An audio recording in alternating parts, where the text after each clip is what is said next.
जो मुकद्दर में है वो होके रहेगा। जिसकी किस्मत में लैंड क्रूजर थी वो मिल के रहेगी, जिसकी किस्मत में चिंची है वो चिंची ही पे रहेगा। अल्लाह के खजानों से आप जबरदस्ती कुछ भी हासिल नहीं कर सकते, अपने आप को टेंशन देने के अलावा कुछ भी नहीं। तो अल्लाह की तकदीर पे राजी रहो।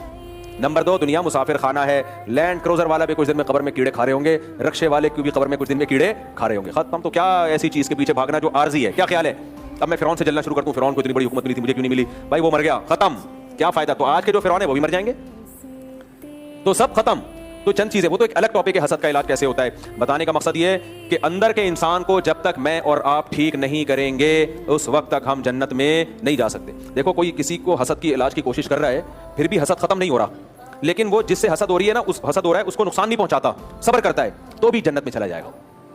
बाज़ दफ़ा ये होता है कि आपको अपने किसी दोस्त की कामयाबी का सुन के जलने लगे आप, लेकिन आपको एहसास हो गया कि यार ये गलत हो रहा है, मुझे जलना नहीं चाहिए, एहसास हो गया, और आपने उसको कोई नुकसान नहीं पहुंचाया, तो भी ये अल्लाह की रहमत है कि जो चीज़ इख्तियार में ना होना, अल्लाह उस पर गुनाह नहीं देता, सजा नहीं देता। तो आप क़यामत के दिन अल्लाह आपसे ये नहीं कहेगा तू जला क्यों, आप कहोगे अल्लाह जला तो था, लेकिन मैं इस जलने पे निदामत थी, मुझे खुद बू आ रही थी अपने अंदर से जलने की, दूसरे को भूख आए ना आए, मुझे खुद आ रही थी। तो अगर आपको अपनी बुराई का एहसास भी हो गया तो अल्लाह की रहमत इतनी बड़ी, अल्लाह उस पर भी बख्श देगा। चल भाई, तुझे एहसास तो था ना। तो इसलिए उलमा ने लिखा है कि हसद अगर किसी से पैदा हो रहा है लेकिन आप उसके तकाजे पे अमल नहीं कर रहे, आप अपने आप को ब्रेक लगा के रखते हो, तो इस पर अजर मिलता है उल्टा कि आपने मुजाहिदा किया लफ्ज़ के खिलाफ, क्योंकि जो आपके बस में था वो आपने कर लिया। और जो अब जब ऐसा करेंगे तो आहिस्ता आहिस्ता हसद ही खत्म हो जाएगा।